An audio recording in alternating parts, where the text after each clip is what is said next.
Right, so hello, welcome back to the channel. And Scotland might actually qualify for the Euros this week, whether that's on Thursday or the weekend, it remains to be seen. But at the same time, qualify or not, I've got a massive problem with Scottish football. But it's not so much aimed at the national team, no, it's all about the Scottish Premier League and the clowns who are running the show. But very quickly, if you could share the video and subscribe, we're trying to hit 250 subs as soon as possible, and the response to the videos has been great over the past few ones, that would be greatly appreciated, but we'll get back into the video. But yeah, I've got no problems with the way the actual squad is being run in terms of the national team, because Steve Clarke's doing a great job. We might qualify for the Euros, might not this weekend, but we're probably going to be there, meaning that we've qualified for 2 out of the last 3 international tournaments, missing out on the World Cup, still not been to one of them since 1998, but at the same time, I believe Steve Clarke's going to be the man to change that, and who knows, maybe at the next one in America and so forth, we'll get there. And the actual squad's fine.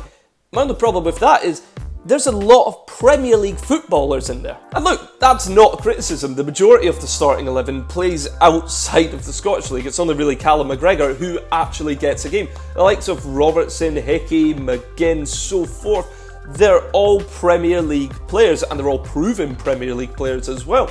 And it's just more so the fact that the Scottish Premier League, it just seems to be getting left behind. And funnily enough, the man who is responsible for that is the CEO of the SPFL. The whole shebang, it's Neil Doncaster. He's supposed to help grow the sport, and yet he is leaving it behind so many other leagues as well. Now, the main reason that it's getting left behind all these other leagues is because of the TV deal, and so much of football nowadays, it's decided by finance, and Scottish League has the worst financial decision making I've ever seen in terms of the TV deal. And that's because I'm going to go compare it to the Dutch one.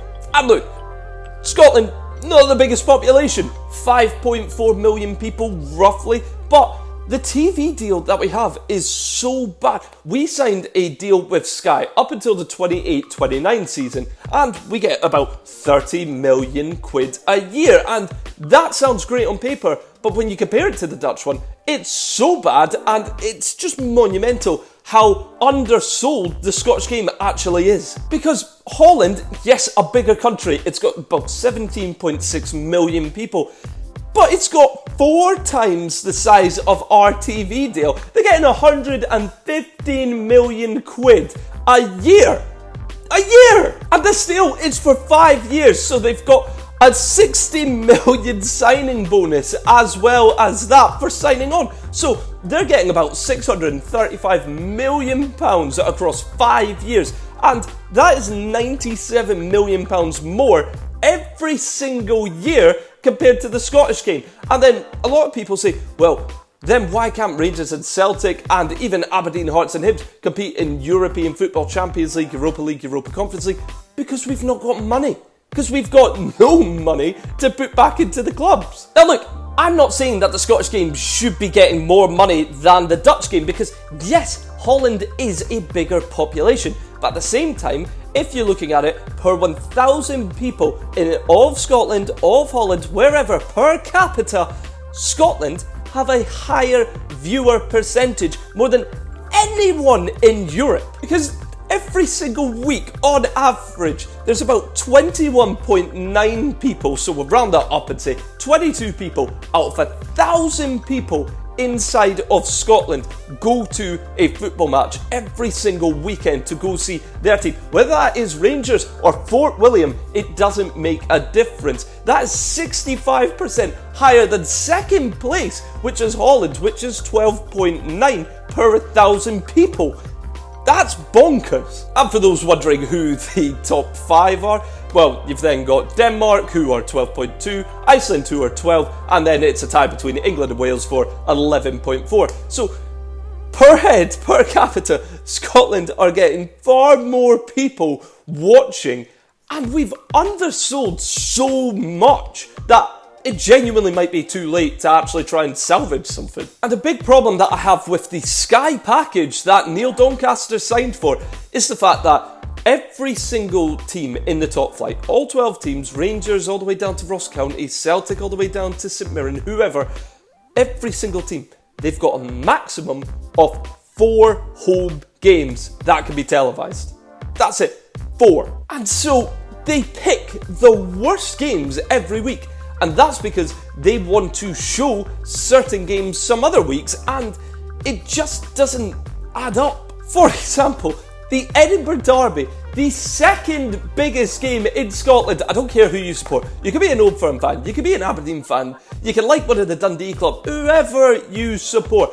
There is no argument that the Old Firm is the biggest game in Scottish football. We all know that. But the second, by far, is the Edinburgh Derby.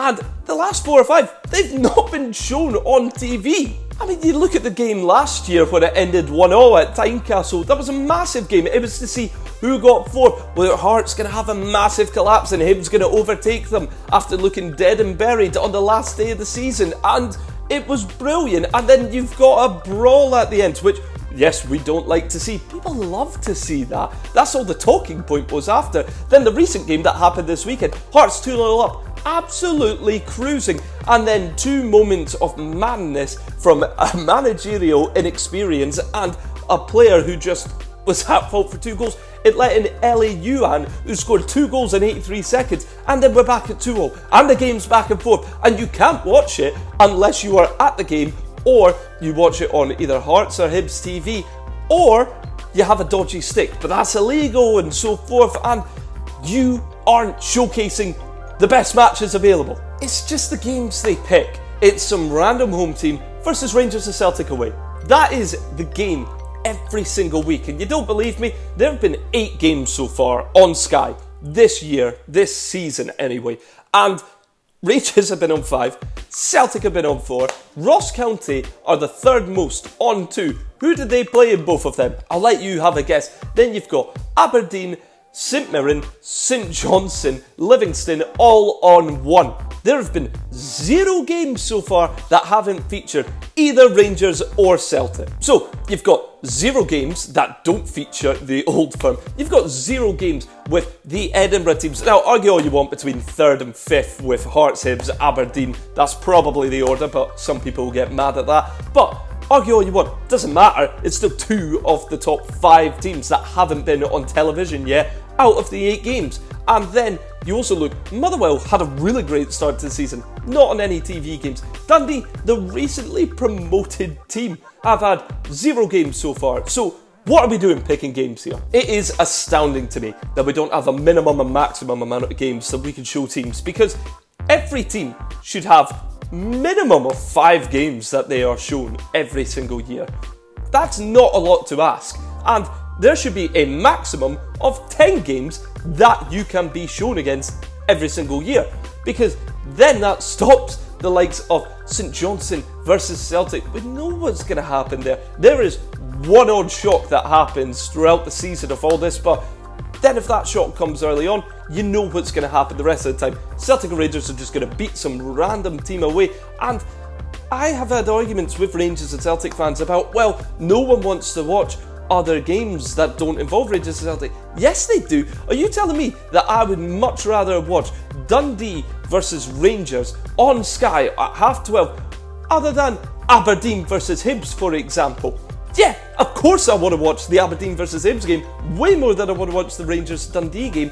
And then, at the same time, they don't show any of the home games for Rangers and Celtic unless it's featuring the other Old Firm team, or I guess the odd game against Hearts, Hibs or Aberdeen, but they tend not to show these games too often. And so with this TV deal as well, the clubs aren't getting any money because the prize money is utter mince, but they can't even redevelop it into Scotland. Livy haven't had a transfer budget in about 50 million years. They have 0 money. St Johnstone have 0 money. The only clubs that have a tiny bit of money are Hearts, Hibs, who have a lot more than you think, and Aberdeen, as well as the Old Firm clubs, but no one else has any money. No one can reinvest. They're looking for free buys and then to sell them on for a massive profit because they're not getting any money any other way.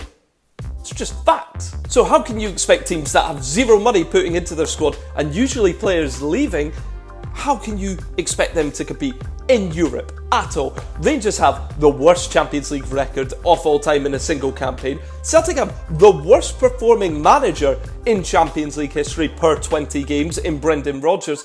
Hearts were a disgrace. Hibs were never going to beat Aston Villa, and how Aberdeen didn't qualify for the Europa League, it's beyond me. They threw it themselves.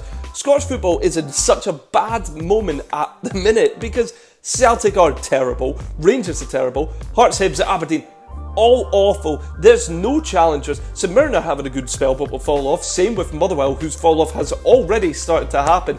And there's no other challengers. We have by far the worst referees in the game. You could ask anyone at any club, and they all hate every ref. And that's because they just get so many decisions wrong. It's not that they're biased for one team or the other team. It's just the fact that they have no idea what they're doing. They're so inconsistent with it. Neil Doncaster has at least 2 years remaining on his current contract. It's going to cost 800k to cut him from the SPL as CEO. I mean, who's spending that? He's getting 388k per year.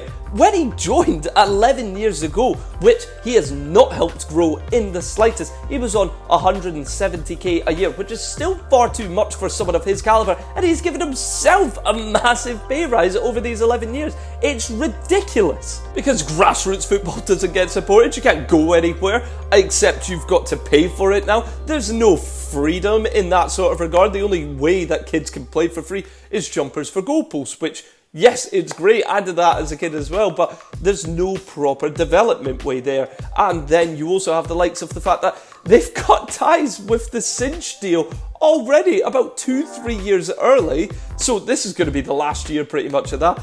Then as well, they've cut ties with Viaplay, but they're still using Viaplay, and Viaplay are the sponsors of the Scottish League Cup.